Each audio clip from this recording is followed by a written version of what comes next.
The United States gives over $175 billion from Social Security each year to those on disability. And for certain types of people, that means only one thing: money up for grabs. You're about to meet some fraudsters looking for extra cash by milking the system, and the investigators out to stop them. Here's ABC's Neil Karlinski for our series, Nightline Investigates. Hey. You're watching Undercover Video, a sting by federal agent. Can I do the breakfast burrito, or is it after 10 o'clock? No. Trying to recoup your money. Thank you. Thank you.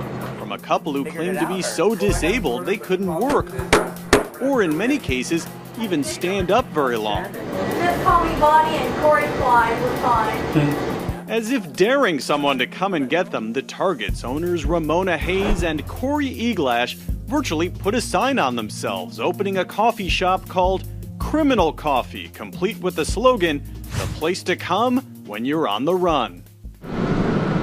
The location, one of the most out-of-the-way corners of the United States, the gorgeous San Juan Islands along the Canadian border, deep in the Pacific Northwest. What were these two like? He was as crooked as a dog's back leg.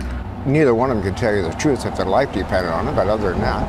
The property manager had his own suspicions, but even he didn't know that the feds were investigating the two for a disability scam, and that new customer, Joe Rogers, was actually part of an undercover team of agents with a hidden camera. Okay, here's the turkey. Roast beef's coming out. Okay, great, thank you. You almost seem like buddies. Do you ever feel bad about that?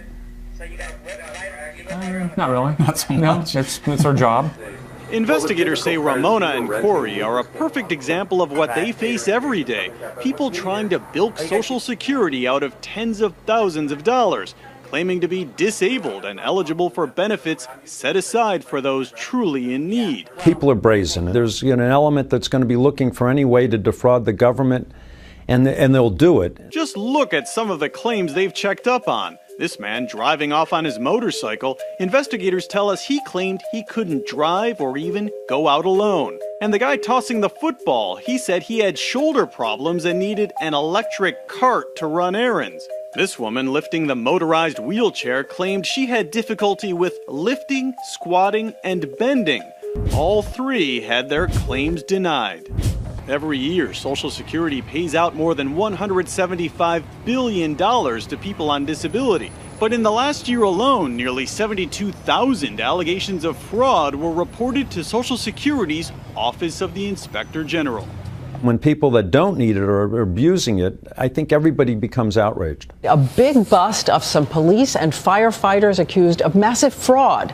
The most egregious case in the last year allegedly happened in New York, when more than 130 people, many of them police officers and firemen who worked on 9/11, were indicted for allegedly conspiring to defraud the government out of $29.9 million. 375. And these numbers don't even include other types of disability fraud, like workman's comp. This woman, Kathy Cashwell, was raking in $3,000 a month, claiming a shoulder injury left her unable to stand, run, reach, or grasp.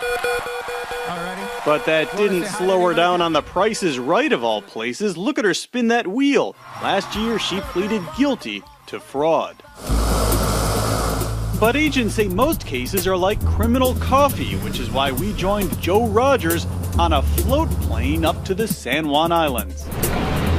He leads the Cooperative Disability Investigations Unit in Washington State, sort of a CSI unit for sniffing out disability fraud. Do you have a table? Your favorite spot? Over there. Rogers and his fellow investigators posed as cellular phone company workers. Hi, how are you? Good, how are you? Wonderful. Stopping in during the course of their workday. Bail money jar was over here, right? It was right up here. Yes, right there. We just recently bought a house, and it's pretty close. It's right up on the corner. This is his normal behavior. He's a very friendly, personable guy. Tell you his life story in a minute, and he did several times. Where you guys are from originally? Both were incredibly chatty and seemingly perfectly able-bodied, a far cry from their applications for disability payments. She's written here, I cannot work due to anxiety, severe depression, PTSD. There are days when I cannot leave my home. I will buy some donuts from time to time. Corey is on record in her application to support her claim. I doubt that today she could work in a retail store on a part-time basis or actually put gas in a car. I mean, that's pretty extreme. He says she can't even put gas in a car. That's pretty extreme. The huge eagle swooped down in front of us in the car. She received just over $42,000 in Social Security and another $15,000 from the state of Washington. So it was just about $58,000 total. Corey wasn't receiving disability yet. His application is what helped set off the red flag that brought agents to their door. He has difficulty lifting, squatting, bending, standing, reaching, sitting, kneeling, stair climbing, seeing, memory, completing tasks, concentration, understanding, using hands, getting along with others. Pretty inclusive. Even more than moving around, the tapes reveal a pair who couldn't stop talking about themselves. I'm grabbing a roller. It didn't take 2 words to me. I grabbed the plastic, I grabbed the roller, I grabbed the paint. I didn't even know who I was dealing with. Then we were out at Jackson's Beach one day, and Corey's like, look at that big thing up on the tower. Nice to meet Are you you. driving or are you walking? I'm driving. Oh, what a stupid question. Princesses do not walk. Remember, Ramona supposedly can't even put gas in a car, let alone drive. As if the coffee shop wasn't enough, investigators say Corey walked a full mile to this little building at the end of the pier where he worked his second job at the aquarium.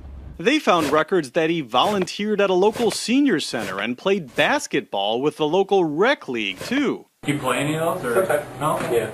He played basketball 4 days the same month he applied for disability. Did you ever notice that either one of them had, pains or a hard time getting around? No. No. The only pain was, they gave me a pain, but I won't tell you where. When Joe the customer finally showed his badge and the charges were filed, Ramona pleaded guilty to mail fraud. She's serving 12 months in federal prison. Most everything we bake, is gluten-free. Corey went to trial where the jury quickly found him guilty of conspiracy to defraud the United States and mail fraud. We tried to talk to him while he's awaiting sentencing and filing for an appeal. Hello?